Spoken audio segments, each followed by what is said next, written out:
నమస్కారం. రాష్ట్ర సరిహద్దు తడా చెక్పోస్ట్లో భారీగా మద్యం పట్టివేత. పాండిచేరి నుండి నెల్లూరుకు తరలిస్తున్న ఎన్నికల మద్యంగా అనుమానం.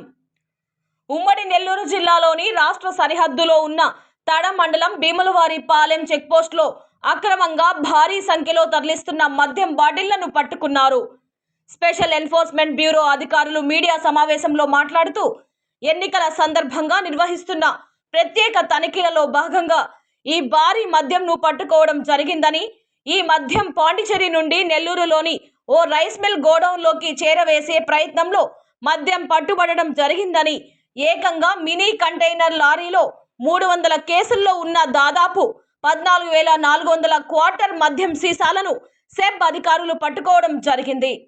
వీటి విలువ సుమారు 7,42,000 రూపాయలు ఉంటుందని తెలిపారు. ఎన్నికల సమయం పంపిణీ చేయడం కోసం ఇలా భారీ మొత్తంలో మద్యం తరలిస్తున్నట్లు సెబ్ అధికారులు తెలిపారు. కేసు నమోదు చేసి దర్యాప్తు చేస్తున్నట్లు వెల్లడించారు. డ్రైవర్ని అదుపులోకి తీసుకొని కోర్టుకు హాజరుపరిచినట్లు సెబ్ సిఐ తెలిపారు.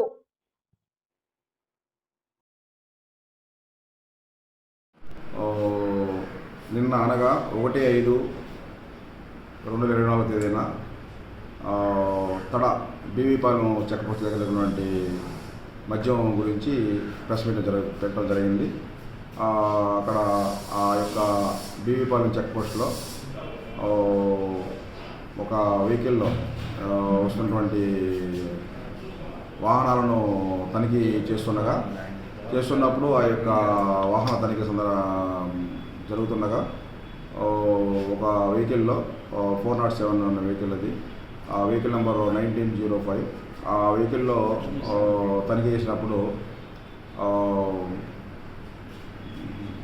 దానిలో కొన్ని ట్రేలు చేపల ఈ యొక్క బాక్సులు అని చెప్పేసి చెప్పినప్పుడు తనిఖీ చేశారు సిబ్బంది. తనిఖీ చేసినప్పుడు దానిలో ఆ బాక్సుల్లో మద్యం బాటిల్ ఉన్నట్టు గుర్తించారు. అన్నీ కూడా చూసి ఈ యొక్క మధ్యవర్తుల సమక్షంలో అన్నీ కూడా పరిశీలన చేశారు. పరిశీలన చేసినప్పుడు అవన్నీ కూడా 300 మద్యం బాక్సులుగా గుర్తించడం జరిగింది. ఒక మద్యం బాక్సులో 48 బాటిల్ ఉంటాయండి. మొత్తం కూడా 300 బాక్సులు. అవి 300 బాక్సుల్లో అవి మొత్తం 14,400 బాటిల్స్ ఉన్నాయి. ఇవన్నీ కూడా పాండిచేరి నుంచి వస్తున్నాయి అన్నమాట. ఇవి పాండిచేరి నుంచి వచ్చేటువంటి అని చెప్పేసి చెప్పడం జరిగింది. మేము గుర్తించే వాటిని పాండిచేరి బెవరేజెస్ అని. తదుపరి వాళ్ళు అక్కడ నుంచి నాకు ఇక్కడ సూలూరుపేటలో ఆ యొక్క మద్యాన్ని మరియు అక్యూజును నాకు అప్పగించడం జరిగింది. దాని మీద నేను ఫర్దర్గా ఇది ఇక మద్యం అసలు ఎక్కడికి వెళ్తుంది ఏంది మొత్తం కూడా ఇన్వెస్టిగేషన్ చేసి నేను మళ్ళీ నేను దాన్ని ఇన్వెస్టిగేషన్ చేయాల్సి ఉంటుంది.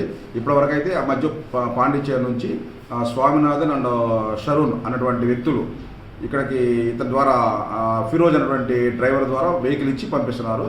తదుపరి అది దాని యొక్క ఇన్వెస్టిగేషన్లో దాని పూర్వపరాలు పరిశీలించి ఇన్వెస్టిగేషన్ చేసిన తర్వాత మొత్తం మరలా నేను దాని గురించి మళ్ళా చెప్పడం జరుగుతుందండి. ఇది ఇంతవరకు అయితే ఇది నాకు నా యొక్క మీకు చెప్పడం సమాచారం అనేది ఇది ఇంతవరకు సమాచారం ఉంది. ఫర్దర్ ఇన్వెస్టిగేషన్లో మీకు నేను తెలియజేయడం జరుగుతుంది. వాటి విలువ మొత్తం 7 లక్షల పై చిలుపు ఉందండి. అది మన దగ్గర అయితే మాత్రం 18 లక్షల దాకా ఉందండి. అది 18 లక్షల దాకా ఉంది. అది 7 లక్షలు మామూలుగా అంటే ఒక్కొక్క బాటిల్ వచ్చి అక్కడ 52 రూపాయలు పడుతుంది. 52 రూపాయలు పడుతుంది అక్కడ ఒక్కొక్క బాటిల్ వచ్చి. 14,000 బాటిల్ 7 లక్షలు అవుతుంది. మళ్ళీ మన యొక్క లెక్కల ప్రకారం అయితే 18 లక్షలు అవుతుందండి. అది మొత్తం 300 బాక్సులు అండి. ఇన్వెస్టిగేషన్ చేయాల్సి ఉంటుంది. అది నేను ఏంటంటే హ్యాండ్ ఓవర్ చేసుకున్నాను. దాన్ని ఇన్వెస్టిగేషన్ చేయాల్సి ఉంటుంది. నేను చేసి దాన్ని కనుక్కుంటాను అనమాట. అంటే వాళ్ళు పాండిచేరి నుంచి వస్తుంది. పాండిచేరి 2 వ్యక్తులు స్వామినాథన్ అండ్ షరుణ్ అనేవాళ్ళు ఇతనికి ఇచ్చి పంపించారనమాట. అది నేను మళ్ళీ ఇన్వెస్టిగేషన్లో ఫర్దర్గా నేను దాన్ని ఫాలోఅప్ చేసి మళ్ళీ దీన్ని కనుక్కోవడం జరుగుతుంది అనమాట. అది ఇంతవరకు అయితే ఏం తెలియలే మనకి. ఇంకా నేను మళ్ళీ ఇప్పటి నుంచి మళ్ళీ టుడే ఆన్వర్డ్స్ ఇన్వెస్టిగేషన్ చేసి దాన్ని నేను పరిశీలించడం జరుగుతుంది అనమాట. అదైతే మా దగ్గర అయితే ఇలాంటి సమాచారం లేదు. నేనైతే పరిశీలన ఇన్వెస్టిగేషన్ చేయాలి. ఇన్వెస్టిగేషన్ చేయాలి. సార్ ఇప్పుడు ఏ కేసులు బనాయించారు సార్? ఈ liquor case, NDPL case, non duty paid liquor case, non duty paid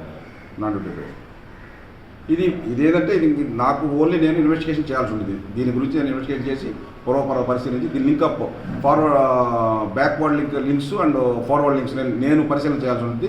తదుపరి మళ్ళీ నేను దాని గురించి చేసి మళ్ళీ ప్రశ్న పెట్టి నేను చెప్పడం జరుగుతుంది. సుమారు ఎన్ని సంవత్సరాలు ముద్దాయికి శిక్ష పడే ఇది ఉంది సార్ కేసులో? ఇది మొత్తం కేసు ఇంకా రిమాండ్ పెట్టిన తర్వాత ముందు జ్యుడిషియల్ రిమాండ్ ఒకటి జరుగుతుంది. తదుపరి దాని మీద మేము ప్రొడ్యూస్ చేసి దాని మీద ఈ యొక్క ఇన్వెస్టిగేషన్ ఫర్దర్ ఇన్వెస్టిగేషన్ చేసిన తర్వాత తెలుస్తున్నాం. ఈ సాక్ష్యాలు కూడా మేము చేయాల్సి ఉన్నది అది.